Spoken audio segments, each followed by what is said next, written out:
Hi Virgo! Kamusta? Welcome back to Pinay Angel Tarot. This is your November kapalaran for Virgo, Sun, Moon, Rising, and Venus signs. Love and career reading. And, pasensya na kayo guys, medyo na-late yung reading natin. Yung reading nyo this time. Pero don't worry, kasi ito na. Kuha muna tayo ng mga oracle messages. So, kamusta kayo mga Virgo? Comment present para alam ko nanonood kayo. At kailangan ko yung mga comments nyo para tuloy lang ang pagbigay natin ng readings para sa inyo. Okay, so tingnan na natin. Wag na natin patagalin. Tingnan natin ang oracle messages for you. Nothing will come of this situation, void of course, moon. Parang merong stagnant na sitwasyon ngayon. Pero wag mag-alala masyado guys kasi nagbabago din yan. Posible na kailangan mo ng acceptance sa kung ano yung mga nangyayari ngayon. After that, magkakaroon din ng pagbabago. Next card is the thinking woman. So, very wise ka, very smart. Yung iba sa inyo, meron kayong pinag-aaralan na magdadala ng transformation sa inyo or ng pagbabago. Crystals, wow, the energy of crystal supports you and helps with your present situation. So, kung meron kayong crystal bracelets or mga crystals na kagaya nitong malalaki, it's a good time para gamitin mo yan kasi susuportahan ka ng crystal at tutulungan ka sa sitwasyon mo ngayon. Okay. And kung wala naman kayong crystal at kailangan nyo kasi talaga yung crystals guys. Kasi nagbibigay ito ng lakas sa atin. Tumutulong din sa manifestation natin. Check out nyo yung Instagram ko. Andyan po nakapost yung mga crystals ko for sale para sa inyo. And i-message nyo na lang ako dun sa Instagram ko or sa ibang social media account ko. Pwede din sa Viber or sa WhatsApp. Nasa description box yung number ko. Okay? Pero I'll tell you more mamaya pagkatapos ng reading tungkol sa crystals. Sa ngayon, balik tayo dito. Maganda kasi yung crystal. Bagay kasi yan sa Virgo kasi Virgo is an earth sign. So, itong crystal galing to sa lupa. Ayan, kaya ayan, effective talaga. Okay, so ang next card mo is soulmate. Oh, soul connection and addiction, codependent obsession. So, ang kadil mo ngayon ay soulmate mo pero mukhang merong something na unhealthy sa connection na yan. Tandaan nyo guys na hindi kailangan na magkatuluyan kayo porket soulmate mo yung person mo or yung kadil mo. Kasi minsan yung soulmate dumadating sa buhay natin para turuan tayo ng leksyon. Okay? Kahit na hindi talaga nag-work out yung sitwasyon. Kasi addiction yung next nga card eh. So, ibig sabihin, may problem talaga dito. May isang controlling, may isang codependent sa sitwasyon na yan. Okay? So, tingnan natin yung tarot cards mo naman. Okay, ready ko lang yung cards nyo, guys. Kung kailangan nyo pala ng private reading, pwede po kayong mag-message sa akin. Ayan, yung mga nangangailangan po ng gabay. Siyempre, may bayad po kapag private reading. Kasi ikaw mismo yung i-reading ko eh. So, i-chat nyo na lang ako sa Facebook page ko or sa Viber or sa WhatsApp. Nasa description box po yung number ko. Tingnan nyo sa ilalim ng video na to. Andyan po yung mga details tsaka yung link sa Facebook page ko. Okay? So, tingnan natin. Anong energies ang connected kay Virgo this time? Okay. Oh, okay. Teka, dito yan. Sa gilid yan.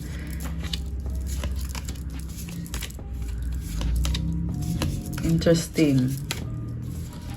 So, ang overall energy mo is itong unang card na lumabas, si Queen of Swords. Ngayon, meron kang pinag-aaralan kasi gusto mo mag-workout yung mga bagay-bagay. Ginagamit mo yung utak mo. And handa kang lumaban.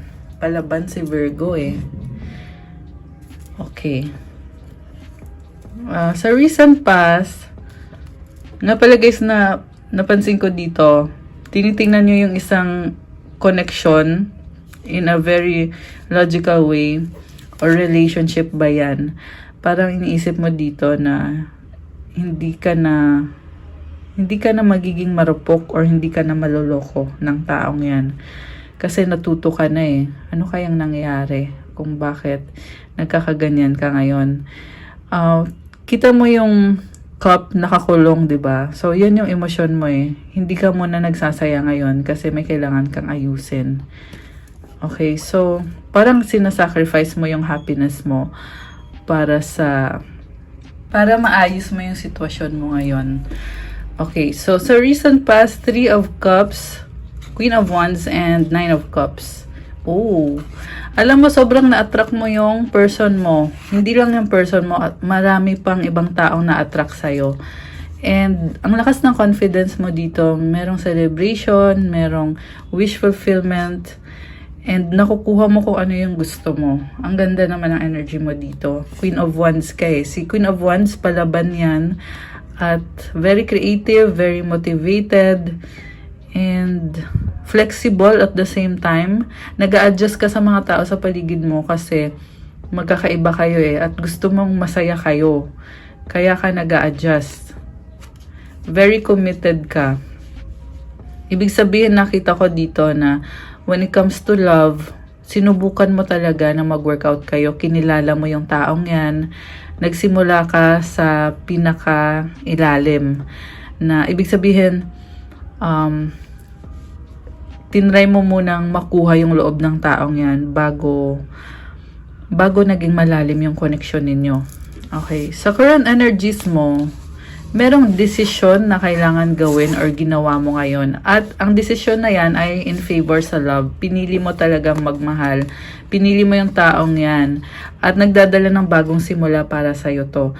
Possible na yung iba sa inyo guys, bagong relasyon yan or bago lang, kaka-decide nyo lang na tanggapin nyo yung taong yan sa buhay nyo. Possible din naman na the same person yan at matagal mo nang kilala. Pero ngayon, nagkakaroon ng bagong simula na pagbibigyan mo ulit yung connection nyo. Malalim at hindi basta-basta to guys kasi lover's card yung nakuha mo eh. So again, soulmate connection yung nakikita ko dito, which is lumabas din yung kanina sa oracle cards nyo. So, merong partnership, mutual understanding, and commitment. Committed ka talaga sa kanya. So, sa nakita ko, matagal na process to eh. Hindi yan bigla na lang nagdesisyon ka. Kasi andito si Ten of Swords. So, ang dami mo munang pinagdaanan bago nangyari lahat to. Bago dumating sa point na to. Ngayon, very vulnerable ka kasi vulnerable ka kasi nagmamahal ka. Pero, at the same time, alam mo yung ginagawa mo na conscious decision yan na, sige, tatanggapin kita, sige, mamahalin kita, ibibigay ko sa'yo yung puso ko, bibigay ko lahat. Ayan, pero, pinag-aaralan mo din at the same time kung mag-workout ba to. Ayaw mo munang magsaya masyado. Like I said, nakakulong yung cup eh. So, maingat ka. Okay, sa near future, 3 of Swords, the Tower, and the 3 of Pentacles. Parang nakita mo dito na posible magka-problema kayo, may babaguhin, may aayusin, pero supported ka naman ng person mo. Possible din na hihingi ka ng tulong sa iba. So, okay. May nakita ko guys na merong ibang party. Possible na ex mo or someone na ibang tao. Ayan. Possible na magkukwento ka sa friend mo or baka nga sa ex mo na ganito yung sitwasyon ko ngayon. And pinag-aaralan mo eh. Ano kaya yan? Bakit ganun? Tower is about transformation and change na kailangan mangyari. So, ano kaya? Nakapagtaka. Okay. Mag-clarify tayo, guys. Clarify natin kung bakit ganito. Charot. Okay. Ready ko lang yung cards. Okay. Wait lang.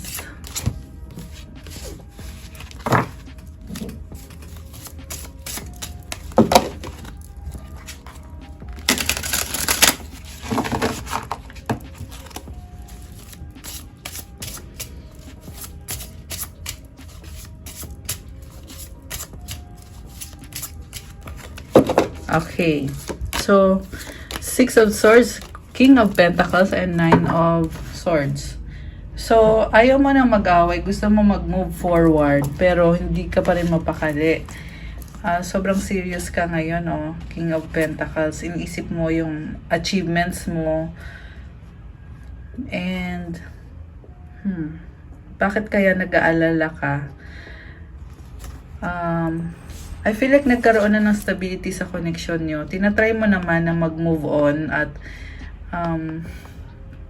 maging positibo, pero may something pa na parang hindi ka tiwala sa kanya. Hindi 100% yung tiwala mo sa kanya. Pero sa loob-loob mo, mahal mo siya eh. And hindi mo siya, parang na-feel ko dito, hindi mo siya kayang pakawalan. Okay. Kaya nga nag-aalala ka eh, kasi mahal mo tong taong to. So, ano bang nangyari sa recent past? Five of Pentacles, Two of Cups, the Hierophant. Ayaw mong mawala siya sa'yo, kaya ka nag-aalala. May nakita ko dito na magpapakasal or possible na kasal na kayo at iniingatan nyo yan kasi malalim tong connection na to. Very idealistic ka. Baka may kadil kang Taurus. Meron din dito water sign, Cancer, Pisces, Scorpio, air sign, Gemini, Libra, Aquarius. Meron Gemini, Scorpio, Cancer. Although kahit naman anong sign pwede. Ayan. So, ayaw mong mawala yung connection na yan. Kaya nakapag-isip ka ng negative na parang nakita ko nagsa-struggle ka. Pero at the same time, tinatry mo yung best mo na magsikap na ibigay 100% mo sa taong yan kasi tanggap mo siya, mahal mo siya.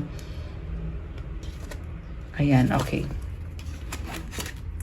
So, tingnan natin yung sa current energies mo. Okay.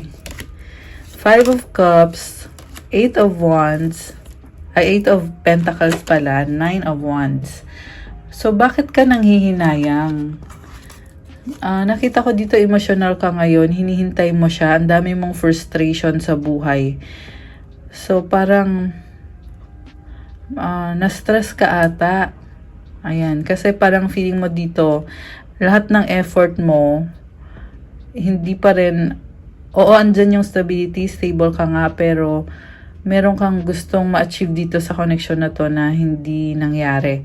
Meron din ako nakitang missed opportunity na ayan, na-miss mo yung opportunity or na-miss ninyo yung opportunity. Nawala yung opportunity. Ulit-ulit. Okay, ine-emphasize ko lang kasi. So, ano bang nangyari? Ten of Pentacles, the Sun, Three of Wands, Two of Wands in the bottom of the deck. So, hinihintay mo kasi yung taong yan kasi may pangarap ka para sa inyong dalawa. Malaking pangarap. Pero ayaw mong pinaghihintay ka. Hindi ka masaya sa paghihintay. At the same time, andyan yung stability. Thankful ka pa rin naman na parte siya ng buhay mo. Alam mo, nakita ko dito para kang nagsasakripisyo na feeling mo hindi ka kompleto pag wala siya.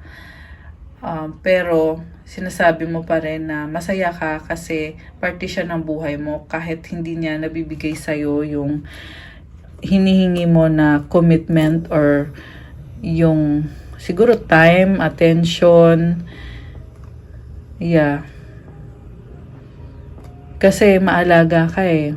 Actually, may legacy na kayo. May nakita kong bahay dito na masaya kayo dyan sa bahay na yan, pero may kulang.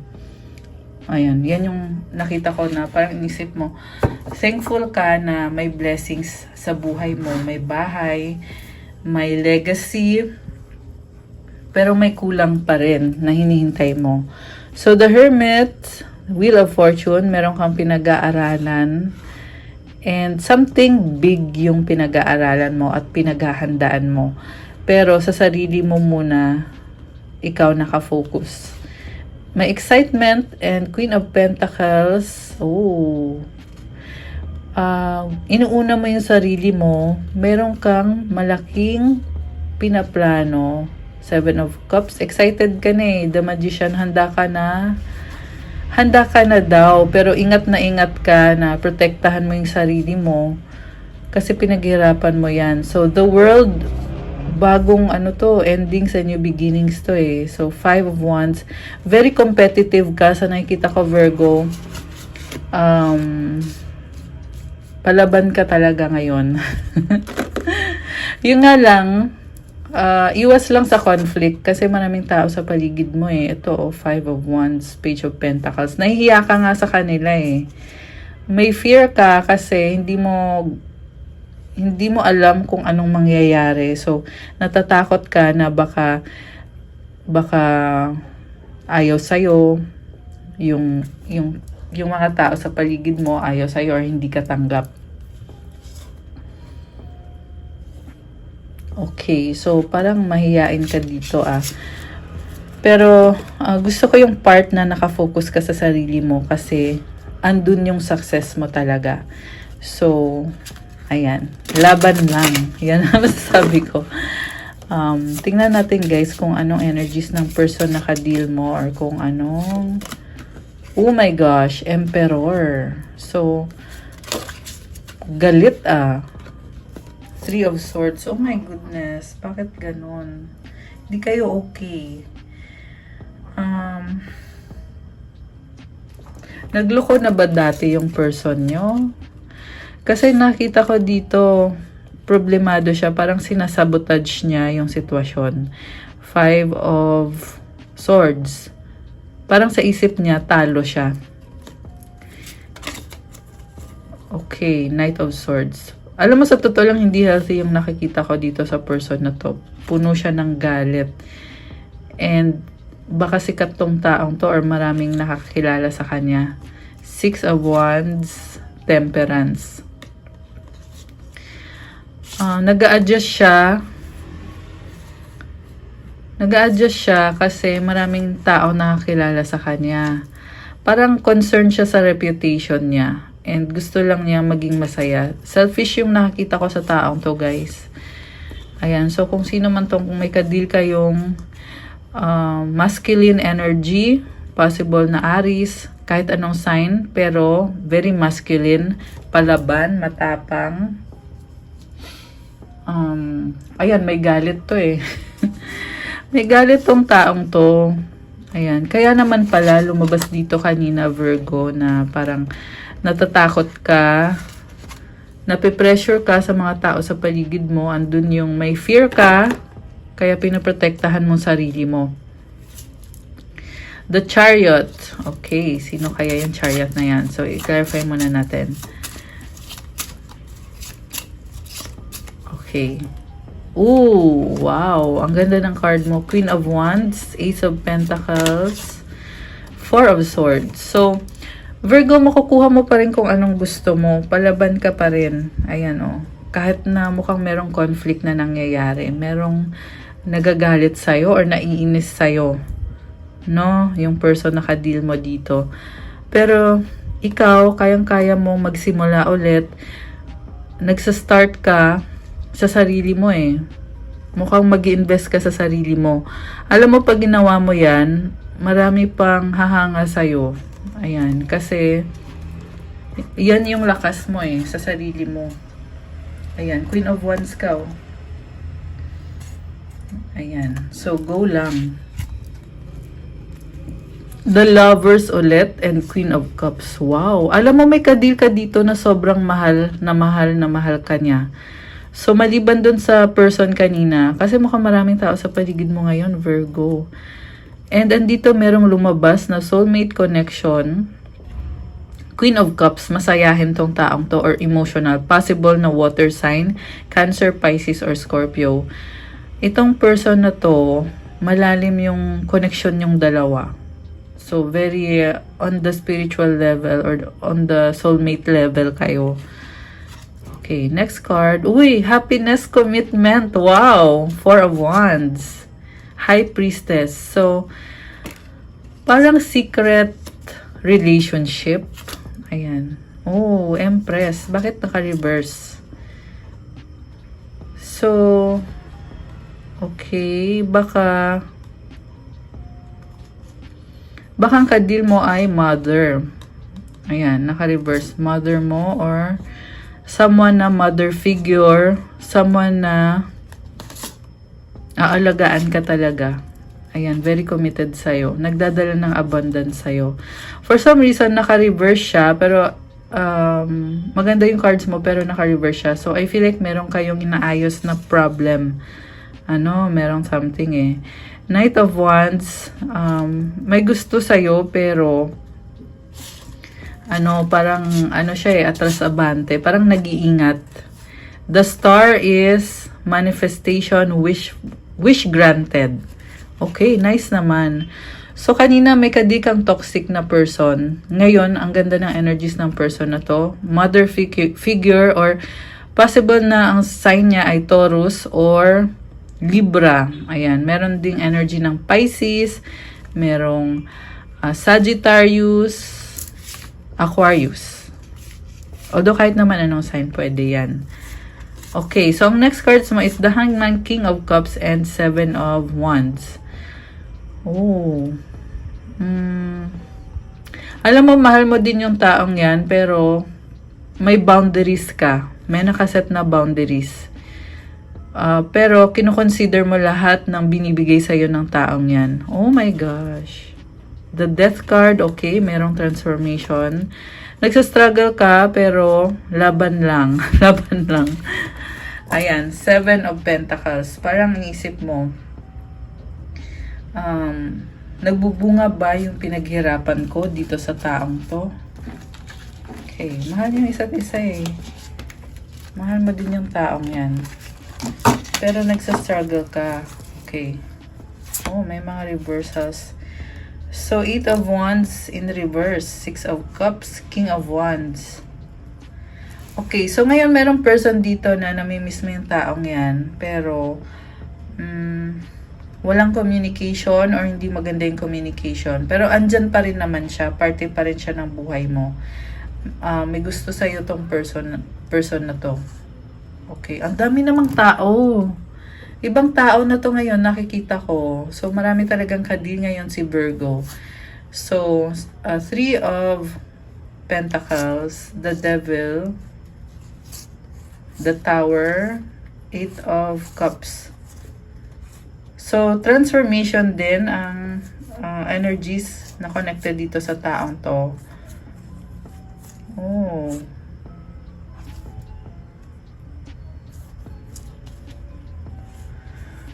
Okay. Parang yung transformation na nangyari dito, parang nagkaroon kayo ng pag-aaway, no? Ayan. Pero, mahal ka pa rin niya eh. Gusto ka pa rin niya. Namimiss ka niya. Yung taong yan. Yung may gusto sa'yo. So, Page of Wands, the Strength, and Ace of Wands, 2 of Pentacles, and 10 of Wands. So, napapagod ka din, Virgo, kaya kailangan mahalin mo din ang sarili mo. Okay? Pero, kahit napagod ka, nakukuha mo yung manifestation mo kasi gusto mo yan, in control ka.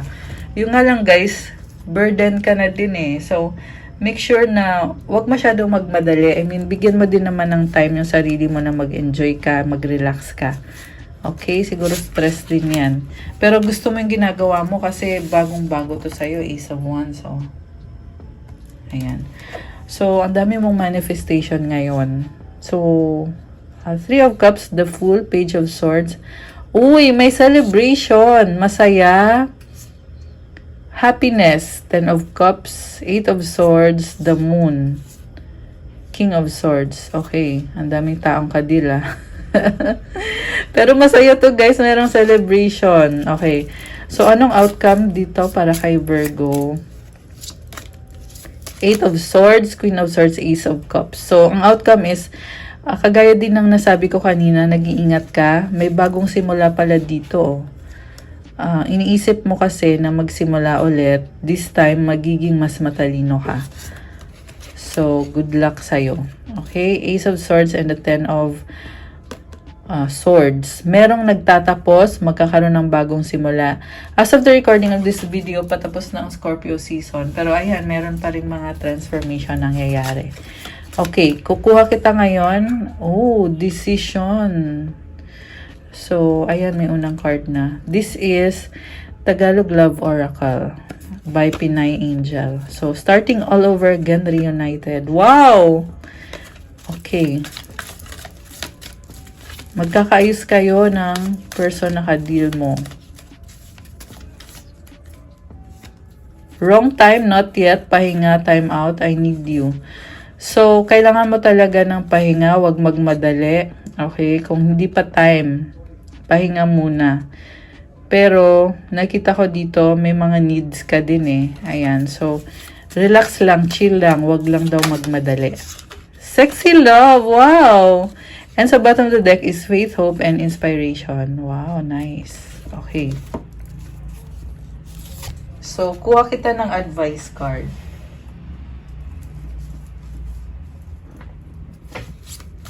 Advice para kay Virgo. Okay, isa pa. Parang daming advice na gustong lumabas. Okay, tanggalin na natin.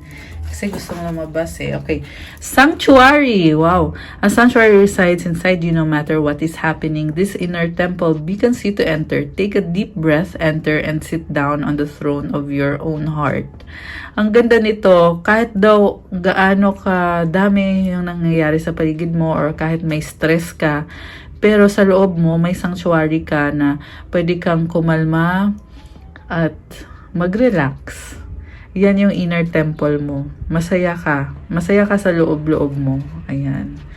And then, positivity. If you can find even one thing to be grateful for, it will restore you to the light. Please, dear God, let me always feel gratitude for something, even a tiny thing, in even the hardest situations.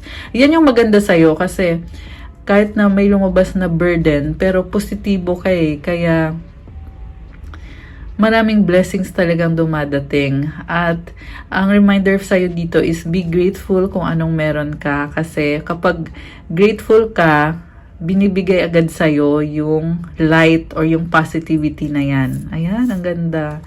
And, ang last card is spaciousness. What do I no longer need? Help me, God, to release whatever people, places, or things drain my vital essence. Show me what will fill me with enthusiasm and joy. Ibig sabihin, kailangan may i-release ka din or may tanggalin ka din sa energy mo ngayon, Virgo. Kasi pag ginawa mo yun, mas mapupuno ka ng saya, enthusiasm, and joy. Ayan, kasi merong energy talaga na dinidrain yung lakas mo, yung happiness mo. So, kailangan mo i-let go yan, kailangan mo i-release yan, tao man yan, lugar, bagay, o sitwasyon. I-release mo siya, humingi ka ng tulong kay God na ma-release mo yan. At ipakita sa'yo kung ano yung magbibigay ng totoong saya para sa'yo. Ayan. Ang nice. Okay guys, so what I have for you, Virgo, for your November kapalaran. Thank you for watching. I-like nyo na tong video na to. Comment kung nag-resonate ba or kung ilang percent nag-resonate. Kung bago kayo, please subscribe para updated kayo every time na may bagong reading para kay Virgo or sa ibang readings ko. And also, kung kailangan nyo naman ng gabay, pwede kayo magpa-private reading sa akin. I-message nyo lang ako sa Facebook page ko, Pinay Angel Tarot, or sa Viber or sa WhatsApp. Nasa description box po yung number ko. I-click nyo dito sa ilalim ng video na to. Okay? And sa mga nagtatanong about the crystals, marami at iba-iba po. Meron po tayong for love, for self-confidence, attract money, happiness, protection, vitality, strength, and courage. Meron din tayong for wealth, prosperity, and abundance. And motivation, nasabi ko na ba? Creativity, meron din. Marami pa pong iba for manifestation, for focus.